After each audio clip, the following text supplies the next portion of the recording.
Good morning, friends.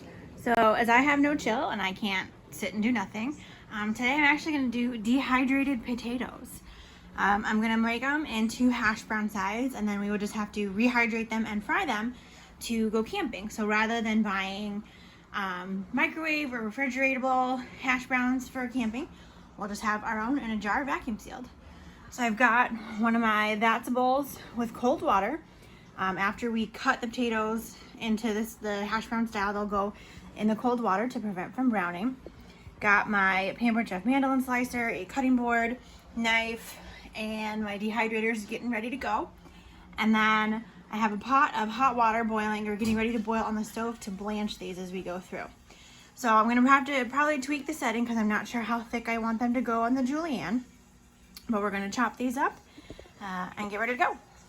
So I started them off at a 2.5, and then I put it down to 1 because that's like the perfect hash brown. So it's on the julienne setting and then on thickness number 1. All my potatoes in the cold water. You can see they're all underneath the water line. Now this guy's all done. There was one potato I didn't use. He was going bad. I was going to show you how they looked under here. For potatoes for this type, I actually didn't use the bucket and just went on my cutting mat so I could scrape it easily into the bowl. So now we're going to go over to the stove and blanch these quick. My pot is almost boiling. I want it to be a little more of a rolling boil before I throw these in there. We're really just probably going to put them in there for maybe 2 minutes. We want them to go super quick because they are so thin. It won't take as long as if you were doing cube potatoes or something like that, a larger slice.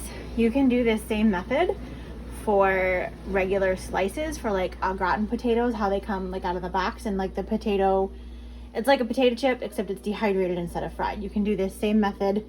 They'll take a little longer to dehydrate once they get that far, but same basic idea. All right, we are blanched. Probably gonna steam up a little bit. I'm gonna let those cool for a minute or two. Got the dehydrator preheating. You can kind of see I have all 5 trays filled up. I think I made a little too much. For flat potatoes, you want them to be not overlapping, but for hash browns, it says you can a little bit. So I have all 5 layers going. We'll rotate the trays every hour or so everything cooks evenly. It says 10 hours in the recipe I'm using for the slices, so we'll kind of watch it and see how it goes. For the hash browns, they should be quicker. I also have 2 trays going on the the dehydrate setting on the air fryer because I made 1 potato too many and this is full. So we'll see how everybody turns out in hours. All right, it took longer than we thought, but 5 racks of the dehydrated potatoes. Made 5 little pint jars that I vacuum sealed. And now they're ready for camping. Rehydrate, fry up.